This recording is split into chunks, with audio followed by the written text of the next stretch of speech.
started the playoffs, you brought Steph off the bench. So you think that set the tone for the whole playoff run? And what do you think that says about Steph? He didn't trip or anything. Like, I mean, obviously Steph's Yeah, just I a man, mean, but clearly. I gave him a choice. I told because he had a 20-minute Oh yeah. restriction his first game, and so I told him, this is how the minutes would play out for you if you started versus how if you came off the Yeah. bench. You And you typical want to shoot Steph, your 20 shots at the first 10 right? minutes, or like the second 20. Yeah. Exactly.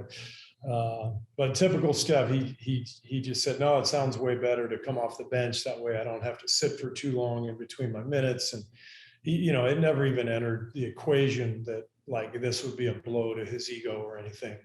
Um, and honestly, So yeah, no, go ahead. no, because it's kind of like we throwing you some softballs, but Evan, let's keep it 100, right? So remember when remember Allen Iverson was like, I'm a starter and I'm not coming off the bench. Yeah, this is Memphis, right? right? He named all his accolades. He named all his accolades, and he says, "I'm not a player that comes off the bench. I'm a starter." What did Popovich do the next time the Spurs played after Allen Iverson made those comments? He brought Tim Duncan off the bench. No one remembers that. Really? Yes. Really? No one remembers that. So, we've had a very interesting year with guys getting hurt, guys coming back, trying to figure out certain lineups. Loon comes off the bench. JP comes off the bench. Will Steph come off the bench? And we're just trying to figure it out coming late in the season. And you spoke about how Steph is like Tim Duncan. But, I'm always watching what's going on. I'm watching everything. Steph comes off the bench, and it's, how Draymond says, it's a pecking order, and it starts with that guy, right? Mm-hmm.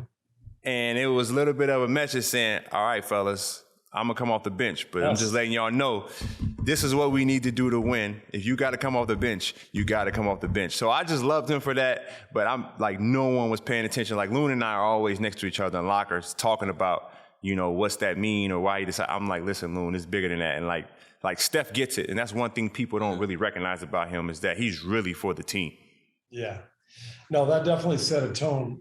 But, not trying to blow smoke, but like you set the tone, 7, 8 years ago when I first became coach and I asked you to come off the bench. You had never come off the bench for a single game. You would play like 1,000 NBA games or something, never come off the bench. And I asked you what you thought about it, and you were not thrilled about it. I called him. I wasn't thrilled neither. I'm like, what the fuck? Do they not compete anymore? Like, to me, it was just from my own basketball experience. Like in Chicago, when as a player, Tony Kukoc came off the bench, and it was powerful. And then playing with the Spurs. Manu Ginobili came off the bench, and it was powerful. Yeah. And it helps all the other guys who are coming off the bench, the second unit, to have a great player playing with them.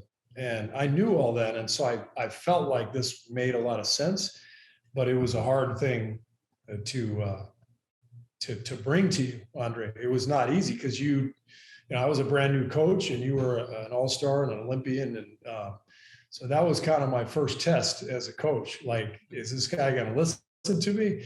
And in a lot of ways, it was the first test for our team too, like because you guys were already really good, but we were trying to get to the next level, and yes. So I thought that was a big part of our evolution as a team. When you agreed to it, you weren't thrilled about it, but you agreed to it, and it took a little bit of time, but you eventually really settled into the role and thrived in it. How do you approach that energy? Do you approach it the same way when you have to sit somebody like Draymond down? Like, not in like a funny sense, but in a realistic sense, and be like, hey, I know what your history is. I know how much experience you have, and this is very, very important. But, when you approached it and you went into the finals and had to make a few adjustments, like, were you like, or you just look at hey, we got to win. It's a business. I mean, yeah, you got to win. And I've been here now 8 years, so I know all these guys so well. I didn't really think much about it when I took Draymond out in Game 4.